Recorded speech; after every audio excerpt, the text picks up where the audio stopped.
Qu'est-ce que c'est Ricky Gym, Marielle? C'est un centre de gymnastique artistique masculine et féminine, mais aussi on offre du trampoline et du cheerleading. Donc, quand même des sports de gymnastique qui en découlent de la fédération aussi. C'est pour tous âges. Maintenant, on a des groupes d'adultes. On a essayé de partir le groupe d'ados. Ça n'a pas vraiment fonctionné, mais par contre, adultes, anciennes gymnastes, ça a très bien fonctionné. C'est même en demande depuis quelques années. On a chez les tout-petits aussi de 18 à 36 mois. Et ensuite, on a une panoplie pour tous les âges d'offrir la gymnastique, le cheerleading et le trampoline. Dans les cours ici qu'on donne, qu'est-ce que les filles peuvent faire, qu'est-ce que les gars peuvent faire?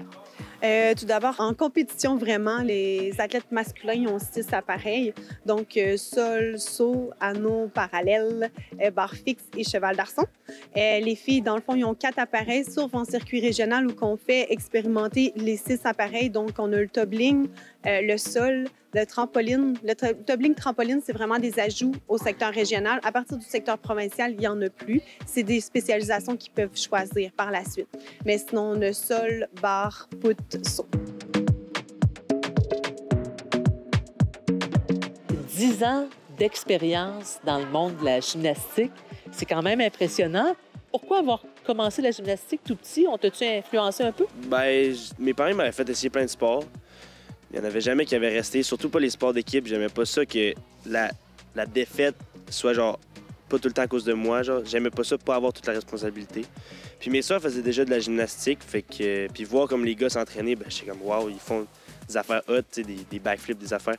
Fait que j'ai commencé à cause de ça, puis vu que c'est un sport individuel en plus, ça m'a en plus incité de le faire. Là. Qu'est-ce qui fait de toi un bon gymnaste, Laurent? Ben je dirais que c'est ça, c'est la persévérance. Puis aussi genre le fait que je m'oblige à comme donner ce que j'ai, mon maximum, puis que ça soit parfait. Parfait. C'est jamais impossible d'être parfait, mais vraiment atteindre le plus que je suis capable de faire, puis me rendre jusqu'au bout de Donc, mes tu es capable, tu es en mesure de t'auto-challenger, excuse-moi l'expression, mais de Oui. te donner des défis personnels toi-même. Tu n'as pas besoin des autres. Donc, c'est vraiment quelque chose dans lequel tu es à l'aise. C'est une passion. Non, c'est ça. J'aime ça, sortir de ma zone de confort. J'aime ça, me pousser au bout puis me dire « Ah, yes, j'ai réussi. » Genre, le lendemain, je vais me dire ah, « Je suis raqué », mais c'est comme un petit indicateur de réussite. Là.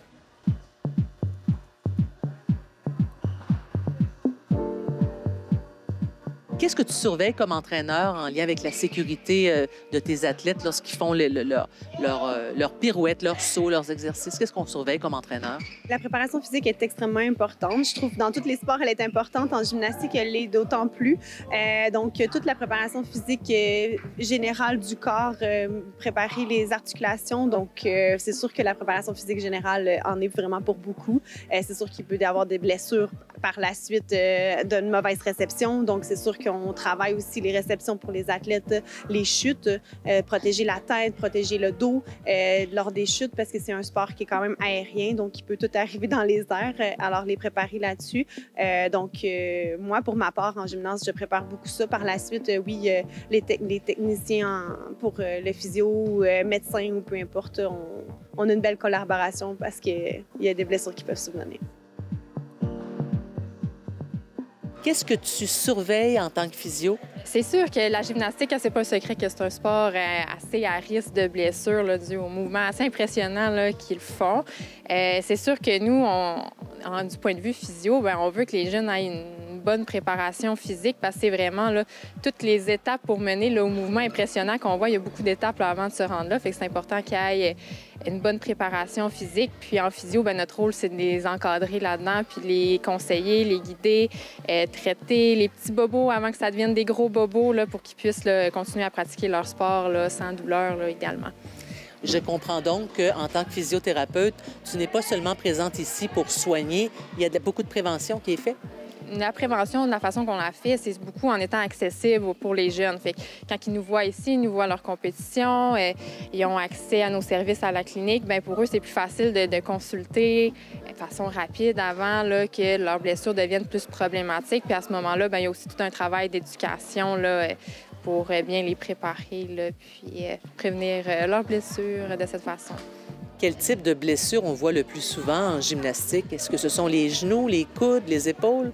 Ah, je dirais un peu toutes ces réponses. Des fois, c'est sûr, beaucoup de poignets. C'est contrairement à d'autres sports où on est plus sur les jambes. Là, en gymnastique, il y a beaucoup de mouvements qui nécessitent d'avoir quand même un bon impact dans les mains. Donc, c'est sûr que des poignets, des coudes, des épaules, je dirais qu'on en voit peut-être un petit peu plus par rapport à d'autres sports. Mais c'est sûr qu'on n'est pas à l'abri des blessures aux genoux, aux chevilles, là, également au dos. Donc, c'est un sport qui est tellement complet que...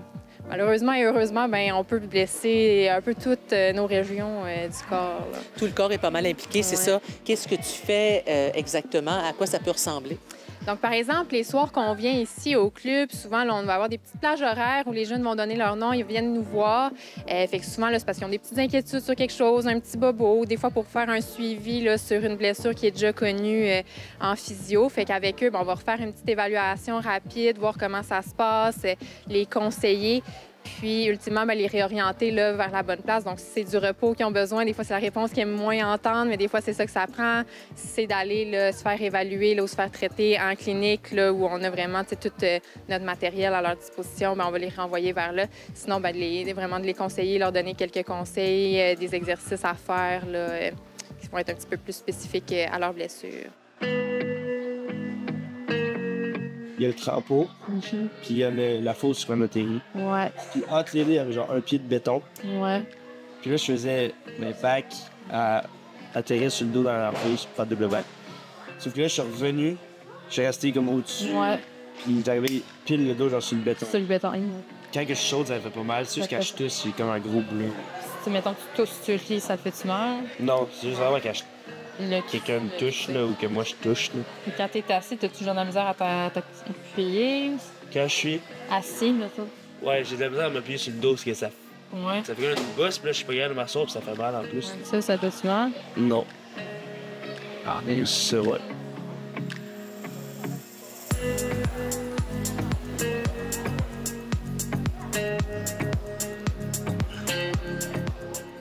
Lorsqu'on est tout petit et on arrive à quelque part pour pratiquer un nouveau sport, on a le goût de tout faire tout de suite. Ouais. Comment ça se passe l'évolution d'une ou d'un gymnaste au club Ricky Gym, Marie-Ève? Bien, je vais parler des fondations. C'est comme dans tout, je crois, quand on construit une maison, on a besoin de fondations solides. Quand on va à l'école, on a besoin de fondations solides pour pouvoir continuer. C'est un peu la même chose chez nous. C'est sûr que tout ce qui est fondation, des roulades, ça paraît un peu banal, mais même les champions olympiques en font encore à ce jour des roulades. Roulade avant, roulade arrière, tout ce qui est de forme, de base, des bons équilibres, des bonnes... Il faut, dans le fond, être fort du tronc pour être capable de soutenir tout le temps. Donc, oui, ça va les petites bases pour que les fondations soient vraiment solides. Et ensuite, on va pouvoir construire vers des mouvements. Fait effectivement, les enfants, quand ils arrivent, ils se pensent qu'ils vont faire des backflips, comme ils appellent, tout de suite. Mais non, effectivement, on a des fondations à apprendre. Comment une belle poussée, une belle réception. Aussi, on en a parlé des réceptions pour la sécurité. Donc, savoir comment tomber, un peu comme quand on apprend à patiner, savoir tomber, savoir se relever. Donc, c'est un peu ce qu'on apprend en gymnastique en départ. Il faut être patient. Ça prend beaucoup de patience au niveau de l'athlète pour pouvoir acquérir ça parce que toutes ces petites bases-là, c'est la construction avec le cerveau. Puis, ça se fait pas en un claquement de doigts. Donc, patience. Qu'est-ce que ça prend pour être efficace là, puis devenir un bon ou une bonne gymnaste? Ben justement, la persévérance, c'est vraiment comme, je pense, la base de tout. L'autonomie qui va être très importante, surtout dans notre groupe, qu'on a un entraîneur pour 13 athlètes, gars et filles. Donc, elle peut pas tout le temps... Il n'y a pas 13 entraîneurs. Il y en a une, fait qu'il faut tout le temps faire les affaires dans notre... comme plus dans notre coin. Puis aussi, c'est ça, d'être vraiment demandant envers soi, parce que les personnes qui vont comme lancer des mouvements au hasard, qui vont jamais se contenter genre de la tenue, d'être solides dans leur mouvement, en compétition, c'est sûr, ça va moins bien aller pour eux que des personnes qui donnent l'effort constant. Donc, la gymnastique, comme on disait tantôt, c'est un sport qui est très complet. Donc, ça prend beaucoup de force, beaucoup de souplesse. Donc, il faut autant être fort qu'il faut être assez flexible. Donc, c'est sûr qu'il y a beaucoup de travail d'étirement pour aller gagner la souplesse qui est nécessaire là, afin de réaliser tous les mouvements, mais aussi beaucoup de force et d'endurance musculaire, de puissance. Donc, il y a tout un travail aussi à ce niveau-là qui doit être fait. Puis ça, autant les jambes, les chevilles, les épaules, les coups, tout doit être fort. Donc, c'est vraiment important d'être très complet là, dans notre préparation puis de s'assurer de renforcer vraiment chaque partie du corps là, pour pouvoir là, pratiquer le sport de façon sécuritaire.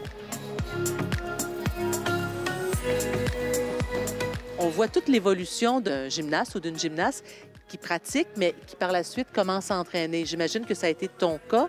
Comment ça se fait, ce partage-là, ici, dans Ricky Gym? Est-ce qu'il y a plusieurs de ces jeunes qui sont devenus entraîneurs ou co-entraîneurs? Oui, dans le fond, c'est sûr qu'il y a beaucoup d'athlètes qui veulent devenir entraîneurs par la suite. C'est leur passion, comme nous. Donc, quand on exerce notre passion, on veut pouvoir l'enseigner. Puis, comme je dis toujours, c'est un plus parce que quand on enseigne, on l'apprend encore mieux. Donc, voilà. Et puis, dans le fond, au sport-études, nous, on exige que les athlètes fassent une session, dans le fond, de coaching, d'entraîneur, dans le fond, pour pouvoir redonner au club aussi en même temps. Dans le fond, moi, je suis entraîneur. Ça fait 6 ans déjà que j'entraîne. Puis j'ai un groupe de garçons, des petits garçons de 8 à 12 ans, que justement, je les coach, fait que je leur donne des conseils. Mais même, mettons, les gars dans mon groupe qui sont plus jeunes, qu'ils me voient comme un modèle. Ça, je le sais comme que je suis un modèle pour eux. Donc, je vais jouer mon rôle, aller les pousser, aller les aider. T'sais, si, mettons, ils font quelque chose de tout croche, je vais leur dire, je vais leur donner des conseils quand, justement, développer cette autonomie-là, quand l'entraîneur n'est pas là, d'aller, moi, y aller, leur donner des conseils, c'est comme quelque chose à développer pour moi d'important. Tu partages, dans le fond, ce qu'on a déjà partagé avec toi. Ouais, c'est ça. Tu fais un peu ce qu'on a fait avec Exactement. toi. Exactement. Là, 3-4 ans, les modèles du club, c'était les grands gars, c'était comme, ils étaient hot, puis tout. Puis là, être rendu à cette place-là, mais je réalise comme le rôle que je dois avoir. Puis je trouve ça le fun pour donner vraiment comme une belle expérience aux plus jeunes qui vont après ça pouvoir faire la même chose. Super.